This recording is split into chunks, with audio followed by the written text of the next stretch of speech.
காணி விடுவிப்பு தொடர்பில் ஜனாதிபதியிடம் கோரிக்கை வைப்பதற்கான ஊடக சந்திப்புக்கு வந்தவர்களை அச்சுறுத்தும் வகையில் போலீசார் செயல்பட்ட சம்பவம் ஒன்று யாழில் இன்று இடம்பெற்றது. யாழ்ப்பாணத்தில் விடுவிக்கப்படாத காணிகள் தொடர்பாக வலிவடக்கு காணிகள் விடுவிப்புக்கான அமையம் என்ற அமைப்பின் ஏற்பாட்டில் வசாவளான் சந்தியில் ஊடகவியலாளர் சந்திப்பொன்று இடம்பெற்றது. ஊடகவியலாளர் சந்திப்பு ஆரம்பிப்பதற்கு முன்னதாக அங்கு வந்த பலாலி போலீஸ் நிலைய பொறுப்பதிகாரி தலைமையிலான போலீசார் ஊடக சந்திப்புக்கு வந்திருந்தவர்களுடன் தர்க்கத்தில் ஈடுபட்டனர்.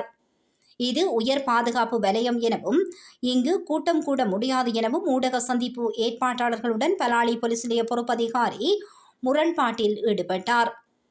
தாம் எமது காணிகள் விடுவிப்பை வலியுறுத்தி ஊடக சந்திப்பை நடாத்தவே தாம் வந்ததாகவும் போராட்டத்தில் ஈடுபடவில்லை என்றும் ஏற்பாட்டாளர்கள் தெரிவித்தனர்.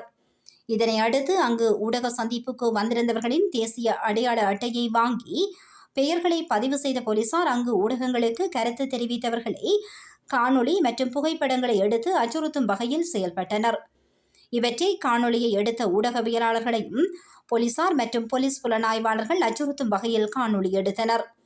ஊடகவியலாளர் சந்திப்பை முடித்து விரைவாக செல்லுமாறு அங்கு வந்திருந்தவர்களுடன் போலீசார் தொடர்ச்சியாக தர்க்கத்தில் ஈடுபட்டமை குறிப்பிடத்தக்கதாகும். வணக்கம், என்னுடைய பெயர் ஜெகநாதன். நான் ஒரு ஆசிரியர். நாங்கள் பலாலியை பூர்வீகமாக கொண்ட நாங்கள் இன்றைய தினம் இந்த இதில் ஒரு ஊடக சந்திப்பு இடம்பெறுவதை நாங்கள் கேள்விப்பட்டு இந்த இடத்துக்கு வந்திருக்கிறோம். உண்மையிலே இந்த காணி விடுவிப்பு பாத விடுவிப்பு தொடர்பாக இளங்கோவன் சேராக்கள் இந்த எடுக்கிற முயற்சிகள் நாங்கள் பாராட்டு தெரிவிக்கிறோம், வரவேற்கிறோம். அவர்கள் ஆளுநரை சந்திக்கிறது பல செயற்பாடுகளை செய்திருந்தார்கள். இன்றைய தினம் இந்த இடத்தில் ஒரு இவ்வாறான ஒரு சம்பவம் நடைபெறுகிறது என்பதை கேள்விப்பட்டு நாங்கள் இந்த இடத்துக்கு வந்திருக்கிறோம். உண்மையில இதில் 2500 கிட்ட ஏக்கர் காணிகள் விடுவிக்கப்பட இருக்கிறது. இன்னும் பல பாதைகளும் விடுவிக்கப்பட இருக்கிறது. இது உண்மையான நடந்த சில விடயங்களை நாங்கள் தெரிந்து கொள்ள வேண்டும். இது ஒரு உயர் பாதுகாப்பு வலயம். 35 வருடங்களாக மேலாக திறக்கப்படாத பாதை திறக்கப்பட்டிருக்கிறது. இதில் நடந்த விடயங்களை நாங்கள் மக்களுக்கு தெரியப்படுத்த வேண்டிய தேவை இருக்கிறது. தேர்தலுக்கு முதல்ல விமல் ரட்நாயக்க சார் அவர்கள் சந்திரசேகரம் ஐயாவுடைய நாங்கள் கட்சி சார்பாக எந்த கட்சியும் சார்பானவர்கள் இல்லை. பலாலி வடக்கு மாதா கோயிலுக்கு வந்தபோது நாங்கள் மிகவும் ஆணித்தரமாக வேண்டின இந்த பாதையை விடுவிக்க வேண்டும், காணிகள் விடுவிக்கப்பட வேண்டும் என்று நாங்கள் தெரிவித்தோம். அப்போது அவர் இராணுவ தளபதியை சந்தித்து விட்டு வந்து எங்களோடு கலந்து கொண்டிருந்தார். அவரை வட்ட மேசையாக போட்டு எங்களோட பிரச்சனைகளை கேட்டு நாங்கள் அந்த பிரச்சனைகளை சரியாக தெளிவாக சொல்லியிருந்தோம். 90ஆம் ஆண்டு நாங்கள் எதுவுமே எடுக்காம விட்டுட்டு ஓடி போனாங்கள் அன்று சொல்லியிருந்தோம். இந்த 10ஆம் தேதி 4ஆம் மாதம் இந்த பாதை எந்த விதமான ஒரு பெரிய ஆடம்பரமும் இல்லாமல் இந்த பாதை திறக்கப்பட்டது.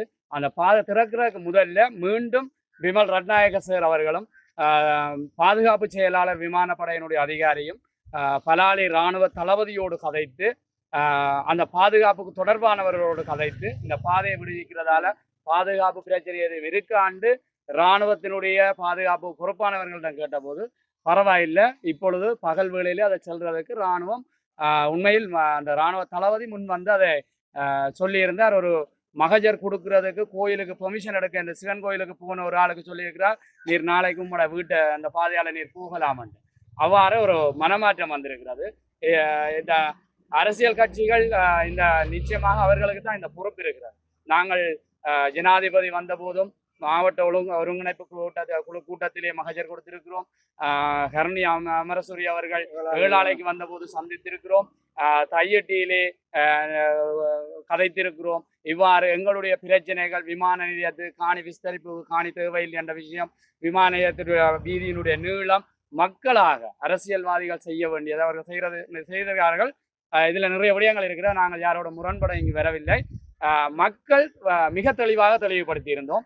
அந்த விளைவாக முதல் இந்த வசாவளான் பாடசாலையில் இந்த வீதி விடுவிக்கப்பட்டது தேர்தலுக்கு முன்பு. அதே போல 10ஆம் தேதி 4ஆம் மாதம் இந்த பாதை உண்மையில் நான் நினைக்கிறேன் அமெரிக்க ஜனாதிபதி ட்ரம்மால் கூட முடியாது.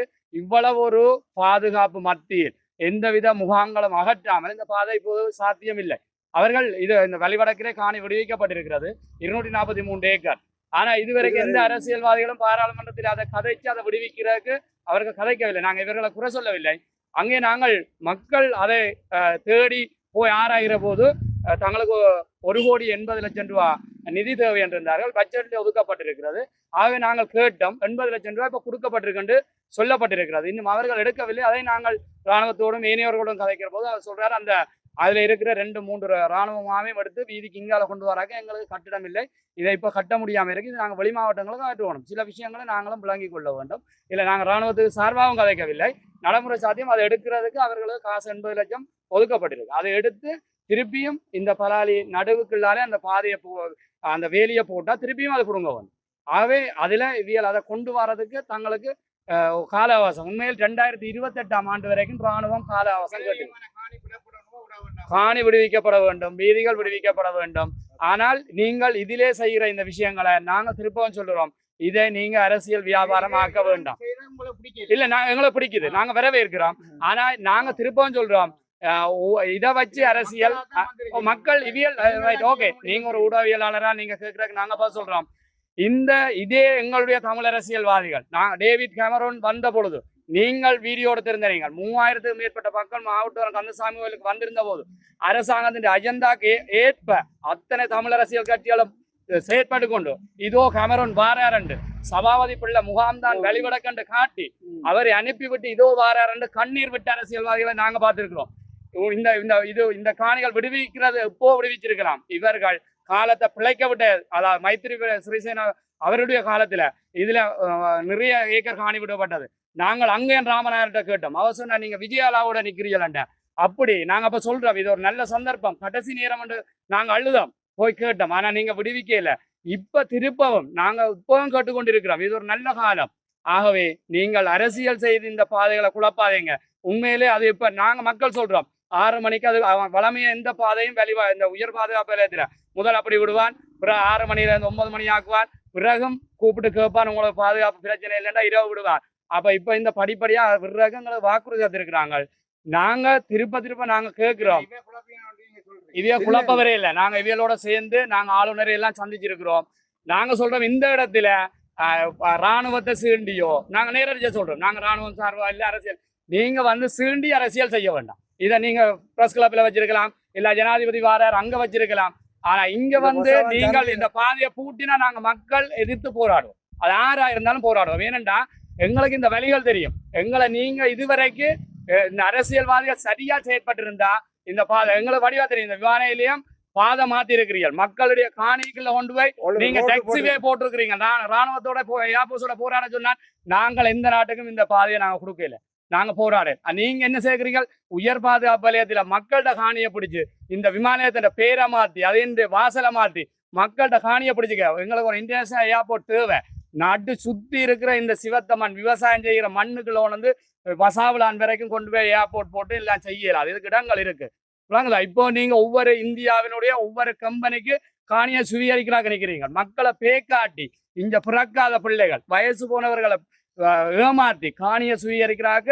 இங்க இருக்கிற பொறுப்பு வாய்ந்த அதிகாரிகள் எல்லாரும் செயற்பட்டு கொண்டிருக்கணும்ன்றதை நாங்க தெளிவா வழங்கி இருக்கிறோம். அதுக்கு நாங்க எப்போதும் விட மாட்டோம். இதுல பிரச்சனை இல்லை, எங்களுக்கு இதை விடாட்டாலும் பரவாயில்லை. ஆனா இவ்வாறான சதிகள் ஆனா மக்களுக்கு எதிராக நீங்க இவியல் செய்வினமா இருந்தா நான் கடைசி மாட்டேன். உண்மையா இந்த விமான நிலையத்துல இவியல் இந்த பாதை மாத்தினது, விமான நிலையத்தின் பேர் மாத்தினது, வழிவடக்கு காணி மக்கள்கிட்ட காணிய நீங்க இந்த இந்திய அரசாங்கத்துக்கு கொடுத்துருக்கிறீங்க, அந்த உரிமத்தை கொடுத்துருக்கிறீங்க. அவன் எப்பவும் வரலாம் போகலாம். இன்டர்நேஷனல் ஏர்போர்ட் விடுங்க வாப்பம், துபாய்க்கு ஒரு 6 மாதம் தாரம் ஒரு துபாய்க்கு ஒரு ஃபிளைட் விடுங்க வாப்பம். இல்ல ஆக நீங்க இப்போ என்ன செய்யறீங்களா, இந்த மக்கள் துன்பப்படுறதுக்கு இவ்வளவு காணிகள் அவன் நாங்க கேட்டுக்கொண்டுதான் இருக்கிறோம். நாங்க போராடி கொண்டு ஒவ்வொரு முறையும் போராடுறோம். எவ்வளவு எங்களுக்கு அச்சுறுத்தல் இருக்கு. நான் ஒரு அரசாங்க உத்தியோகத்தர், வழக்கு இருக்கக்கூடாது, கேஸ் இருக்கக்கூடாது, இருந்தாலும் நாங்க எங்கள்ட உரிமை அண்டுட்டு போய் போராடி கொண்டிருக்கிறோம். ஆனா தயவு செய்து இந்த ஊடகங்களுக்கு கேட்டுக்கொள்றோம், நீங்க அந்த பிரச்சனையை வடிவா தெரியப்படுத்துங்கோ, ஜனாதிபதிக்கு தெரியப்படுத்துங்கோ. அரசியல்வாதிகள் தங்களுடைய பிள்ளைகளை அமெரிக்காவில் லண்டன்ல படிக்க வைக்கிறதும் கொழும்புல தாங்கள் சொகுசா வாழ்ந்து கொண்டு இது ஒரு பிழைப்பா வச்சுக்கொண்டு இப்ப பேசாம இருப்பினோம். இனி மாவீர தினம் வந்த உடனே மாவீரர் பிள்ளைகள் அழுவினோம், திணிவந்த தினம் வந்த உடனே ஒரு வாழ் அங்கால சிலையை வச்சிருப்பார், ஒருவர் வந்த. இந்த அரசியல் செய்யாங்க விளங்குதா?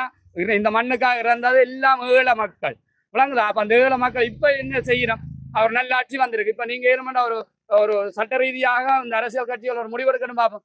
கோப்பாவில் இருக்கிற துயிலும் இல்லத்தை விடட்டும், இல்ல ஒரு எதுவும் இல்லை. ஆனா திருப்பி நீங்க எப்ப வருவீங்க, மாவீர தினம் வரைக்குள்ள உங்களோட அரசியல் நாங்க தயவு செய்து கேட்டுக்கொள்றோம், இந்த வழிவடக்க வச்சு இனி யாரும் அரசியல் செய்ய நாங்க விட மாட்டோம். இதுல காலங்காலமா நீங்க இந்த வழிவடக்க வச்சுட்டான் பல பாராளுமன்றத்துக்கு எம்பிகள் வந்தவன். நாங்க இனி மக்கள் சார்பா நாங்க பரவாயில்ல, இந்த காணி விடாட்டாலும் பரவாயில்ல, வீதி விடாட்டாலும் பரவாயில்ல. ஆனா இதுல கொஞ்சம் ஒவ்வொரு போயாக்கும் போடுறாருற மாதிரி இங்க விட மாட்டோம். அதை நாங்க தெளிவா நாங்க வேற இவங்களோட அரசியல் கட்சியோட நாங்க எந்த கொள்வலுக்கும் வரையில. நீங்க தீர்வுகளை விரைந்து ஒரு அறிவார்ந்த ரீதியில் எடுக்க பாருங்க. நாங்க இன்றைக்கும் இவர் நீங்க சொல்லுங்க மகஜர் நாங்கள் நாங்கள் என் பேர் குணசேகரம். நாங்கள் இப்போது எங்களோட பாத விடுவிப்பு சம்பந்தமாக ஒரு மகஜர் ஒன்று தயாரிச்சிருக்கிறோம். முதல் கண் கௌரவ ஜனாதிபதிக்கும் கௌரவ பிரதமருக்கும் மற்றது கௌரவ அமைச்சர் எல்லாருக்கும் தேங்க்ஸ் பண்ணி ஒரு கடிதம் ஒன்று அனுப்பி எங்களோட காணிகளையும் விரைவில் விடுவிக்கப்பட வேணும் என்று கேட்டும் இந்த பாதையை நிரந்தரமாக மக்கள் பாவனைக்கு பகல் இரவாக பாதிக்கக்கூடியதுக்காக இன்றைக்கு ஒரு மகஜர் தயாரிக்க நாங்கள் இந்த கட்சி சார்ந்தவர்கள் அல்ல. நாங்கள் கேட்டது இப்போ நீங்கள் கேட்ட கேள்விக்கு மீடியாக்காரன் கேட்ட கேள்விக்கு பதில் சொல்கிறேன். நாங்கள் என்னன்னு கேட்டால் இதில் எழுதியிருக்கு வலிகாமம் வடக்கு மீள் குடியேற்ற அமைப்பு. எங்களுக்கு இந்த அமைப்பு இன்றைக்கு நாங்கள்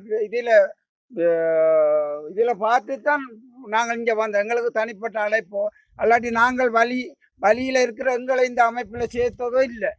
சரியோ, நாங்கள் இன்றைக்கு எங்கென்ற காணி எங்களோட வீடு எங்களோட இடத்துல போய் நாங்கள் குடியம்பெற போகணும். எனக்கு இன்றைக்கு 71 வயசு.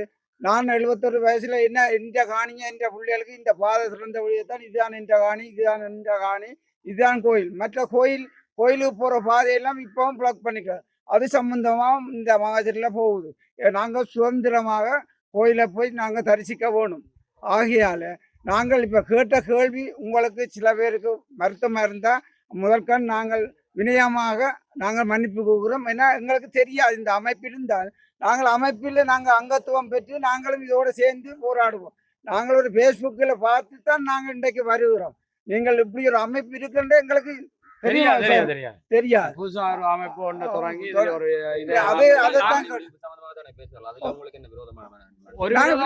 சொல்ல இல்லையா, நாங்க விரோதமா அதை பார்க்கல. ஆனா இதே ஒரு அரசியல் ஆக்க வேண்டாம் நாங்க கேட்கிறோம். இது நாங்கள் மக்கள் சார்பா இப்ப நாங்க பாக்குற விஷயம். இதுல வந்திருக்கிறவர்கள் முன்னாள் அரசியல்ல ஈடுபட்டவர்களும் அரசியல் கட்சி சார்ந்தவர்களும். ஆகவே இது வேற ஒரு பொது அமைப்பா வந்திருந்தா நாங்க அப்படி கழிச்சிருக்க மாட்டோம். நாங்கள் எந்த ஜனாதிபதி வந்தாலோ அவர்களுக்கு உரிய கௌரவம் நன்றியை நாங்கள் எங்களுக்கு நல்லது செய்தவருக்கு சொல்ல வேண்டியது. நாங்கள் ஒவ்வொரு ஜனாதிபதி வருகிற பொழுதும் அவர்களுடைய இணைப்பாளர்கள் செயலாளர்களோட தொடர்பு. நான் நினைக்கிறேன், நான் அங்கேன் ராமநாதன் இருந்த போது ரஜீப் பண்ட் ஒரு வசாவலான் அந்த தம்பி ஒரு ஆள் இணைப்பாளர் இருந்த அவரோட நாங்கள் தொடர்பு ஏற்படுத்தி இந்த பலாலி உயர் பாதுகாப்பு நிலையத்தில் அனுமதி இல்லாம அவங்கள்ட்ட துணிச்சலோட நாங்க போனாங்க. இப்படி நாங்க எந்த கட்சியும் இல்லை. நாங்க எப்ப எந்த ஆட்சி வருகுதோ அதுல யாரை பிடிச்சி இந்த எங்கட விஷயங்களை அதான் செய்வோம். அப்ப நாங்க இதுக்கு இவ சொல்ற மாதிரி நாங்க எந்த அரசியல் கட்சி சார்பானவர்களும் இல்லை. நன்றி.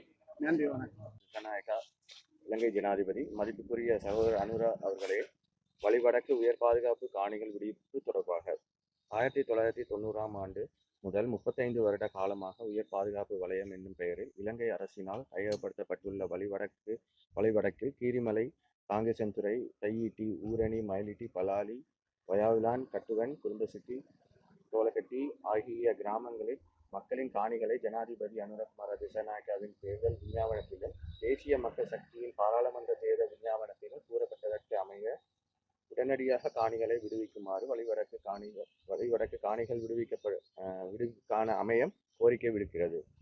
யுத்தம் முடிந்து 15 ஆண்டு காலம் முடிவடைந்ததும் 5வது ஜனாதிபதி மாற்றமாகியும் 4வது பாராளுமன்ற தேர்ந்தெடுக்கப்பட்டும் பல வாக்குறுதிகள் வழங்கியும் இதுவரை சுமார் 2900 ஏக்கர் காணிகள் முழுமையாக விடுவிக்கப்படவில்லை.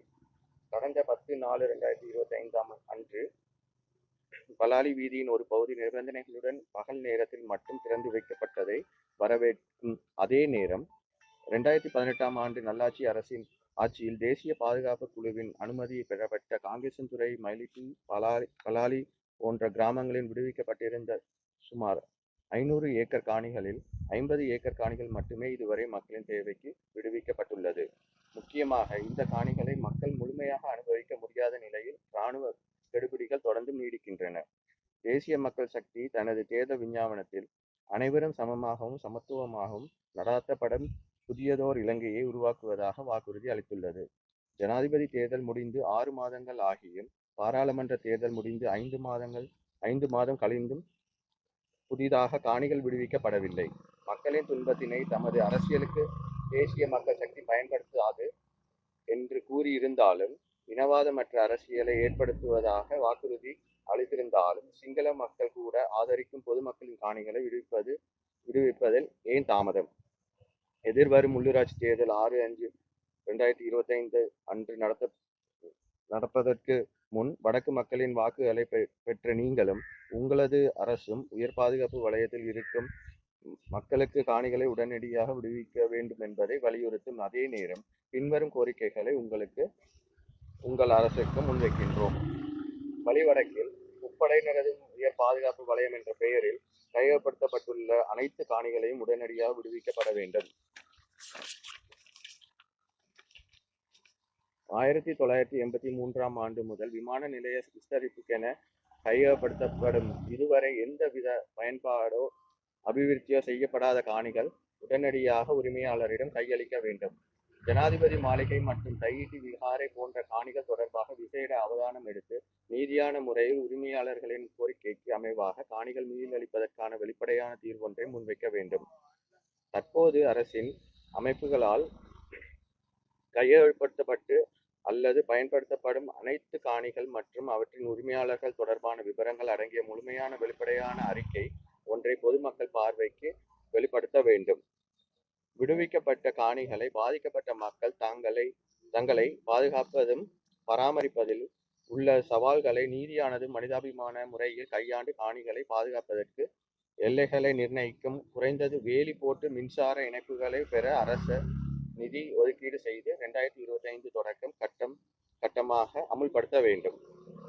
இந்த பகுதியில் மக்களின் சொத்துக்கள் அளிக்கப்பட்டுள்ளது என்பது அனைவருக்கும் தெரிந்த உண்மையே. ஆகையால் நீதியான நல்லிணக்கத்தை ஏற்படுத்தி வாக்குறுதி அளித்துள்ள தேசிய மக்கள் சக்தி அரசு காணிகளை விடுவிப்பதுடன் குறைந்தது வீடுகளை மீள கட்ட அல்லது புனரமைக்க திட்டமிடல் செய்து வருடாந்தம் இதற்கான நிதியினை வரவு செலவு திட்டத்தில் ஒதுக்கீடு செய்தல் வேண்டும்.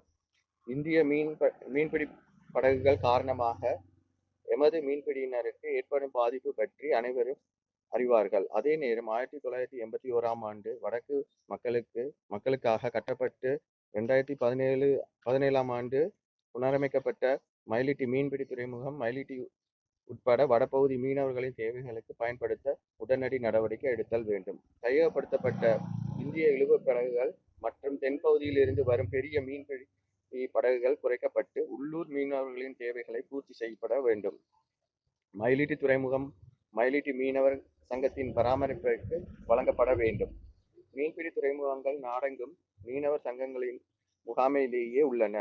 இருந்த போதும் மயிலிட்டி துறைமுகம் இலங்கை துறைமுக கூட்டுத்தாபனத்தின் பொறுப்பிலும் கடற்படையின் கட்டுப்பாட்டிலேயே இதுவரை உள்ளது. மயிலிட்டி துறைமுகத்தின் நிர்வாகம் உடனடியாக மீனவர் அமைப்புகளிடம் கையளிக்கப்பட வேண்டும்.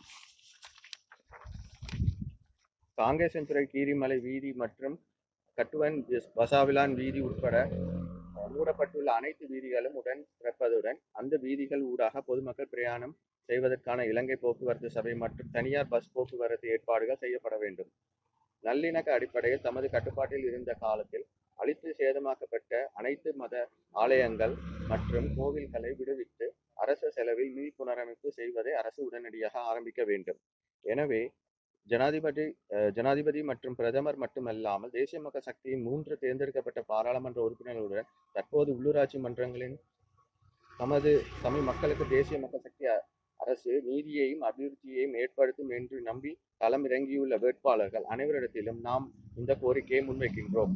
இந்த கோரிக்கைகளில் தேர்தலின் முன் இலகுவாக நிறைவேற்றக்கூடிய விடயமான மக்களின் அனைத்து காணிகளையும் உடன் விடுவிக்க கோரி அவர்களுக்கு தமது கட்சியுடனும் அரசிடமும் அமைச்சர்களிடமும் ஜனாதிபதி அவர்களிடமும் பகிரங்க கோரிக்கை விடுவிக்கும்படியும் அத்துடன் இவ்விடயத்தில் தீர்வினை நடைமுறைப்படுத்துவதற்கு உரிமையாளர்களின் பிரதிநிதிகளை உள்ளடக்கிய பொறிமுறை ஒன்றை ஏற்படுத்தி வெளிப்படையான பேச்சுவார்த்தை மூலம் காணி விடுவிப்பை உறுதிப்படுத்துமாறு கேட்டுக்கொள்கின்றோம். இப்படிக்கு இணைப்பாளர் வலிவடக்கு காணிகள் விடுவிப்புக்கான அமையம். அவர் ஒரு நாட்டின் ஜனாதிபதி, ஒரு உயர் இதுல இருக்கிறார். அதுக்குரிய மரியாதை எல்லாம் அந்த பதவிக்குரிய மரியாதை இருக்குது. ஆனால் வாக்களித்த மக்கள் என்ற ரீதியில எங்களுக்கு வந்து அவர்கிட்ட சில எங்களுக்கான உரிமைகளை தட்டி கேட்கறதுக்கும் எங்களுக்கு உரிமை இருக்குது. நாங்க வந்து இப்ப ஜனாதிபதி வாராருன்றதுக்காண்டி நாங்க வாய்மூடி மௌனிகளாக இருக்கலாம். ஏன்னா நாங்க இழந்தவர்கள். எங்கட காணி தையீட்டில திசவிகார நாங்க 4 வருஷமா போராடி கொண்டு வாரோம். சகல ஆவணங்களும் கையளிக்கப்பட்டிருந்தும் எந்த ஒரு நடவடிக்கையுமே எடுக்கப்படாத நிலையில் இன்று வரையும் இழுத்தடிக்கப்பட்டிருக்கிறது. அதுல பாராளுமன்ற உறுப்பினர் ஒருவர் சொல்லியிருந்தார், ஆளுங்கட்சி உறுப்பினர் தையிட்டி விகார வந்து தாங்க கட்டையிலேண்டு. நாங்களும் சொல்லல நீங்க தான் கட்டினீங்களேண்டு. ஆனா உங்களோட காலத்துல இன்னொரு புது கட்டிடம் ஒன்று திறக்கப்பட்டிருக்கு. அதுக்கு கூட எந்த ஒரு தடை உத்தரவுமே வழங்க முடியாத ஒரு கையாலாகாத நிலையில தான் நீங்க இருக்கிறீங்க. அதால நாங்க எங்களுக்கு உரிமை இருக்குது. நாங்கள் நீங்க விடுவிக்கப்படும் இந்த தையிட்டி திசவிகார காணிகள் விடுவிக்கும் வரையும் நாங்கள் போராடி கொண்டுதான் இருப்போம். எங்களுக்கு வந்து வேற வழி இல்லை. இது நாங்க வந்து காலாகாலமா மெல்ல மெல்லமாக அந்த எல்லைகளை அரைக்கி பிடித்த காணியோ அல்லது அரசாங்கத்திலிருந்து மானியமாக பெற்ற காணியோ இல்லை. இது எங்கட மூதாதையர் வந்து கஷ்டப்பட்டு வியர்வை சிந்தி உழைச்சு வாங்கின காணி. அதை வந்து அரசாங்க ரீதியில வந்து ஒருத்தன் வந்து களவா சூறையாடி அதுல விகார கட்டி இருக்கேக்க நாங்க வந்து அதுக்கு எந்த ஒரு விட்டு கொடுப்புக்குன்னு நாங்க போக மாட்டோம். இந்த காணி எங்களுக்கு விரைவில் விடுவிக்கப்பட வேண்டும். அதுக்கு இந்த ஆளுங்கட்சி பாராளுமன்ற உறுப்பினர்களும் மற்ற அனைத்து தமிழ் பாராளுமன்ற உறுப்பினர்களும் ஆவண செய்து அந்த தேவையான அழுத்தங்களை பிரயோகிக்க வேண்டும். இன்றைக்கு தெற்கில் எங்களுக்கு ஆதரவு பெருகி வருகிறது. தெற்கு மக்கள் கூட நமக்கு சாதகமான பல தகவல்களை வெளியிட்டு வருகின்றனர். ஆகவே இந்த தருணத்துல நாங்கள் அனைவரும் ஒன்றாக நின்று தேவையான அழுத்தங்களை பிரயோகித்து எமது காணிகளை விடுவிக்க முன்வர வேண்டும். சட்டவிரோத கட்டடங்கள் இந்த தையிட்டியில இன்றைக்கு நடக்கிற விஷயம் அவர்களுக்கு நல்லொரு படிப்பினியாக இருக்க வேண்டும். இனியொரு காலத்தில் இன்னொரு பொதுமக்களுடைய காணிக்கு இந்த புத்தரின் பெயரால் அத்துமீறி நுழைவதற்கு பயப்பட வேண்டும் யாராக இருந்தாலும். அதற்காகத்தான் நாங்க போராடுகிறோம். எங்கட காணிகள் எங்கட உரிமைகளை கேட்கறதுக்கு நாங்கள் என்றைக்குமே பயப்பட மாட்டோம். அதற்காக நாங்கள் எந்த ஒரு அடாவடியிலேயோ வன்முறையிலேயோ ஈடுபட போறது இல்லை. ஆனா அதுக்காக நாங்க நீதிமன்றத்துக்கு போறதுக்கும் எங்களுக்கு போதிய அளவு நம்பிக்கை இன்னும் வரவில்லை. அந்த அளவுக்கு எங்களிடம் சக்தியும் இல்லை. ஆனா தேவையான அமைச்சுகளிடம் எங்களது ஆவணங்களை பாரப்படுத்தியுள்ளோம். அவர்கள் இதற்கான நடவடிக்கைகளை விரைவுபடுத்த வேண்டும். விரைவுபடுத்தி எங்களோட காணிகளை மீட்டு தர வேண்டும். நன்றி.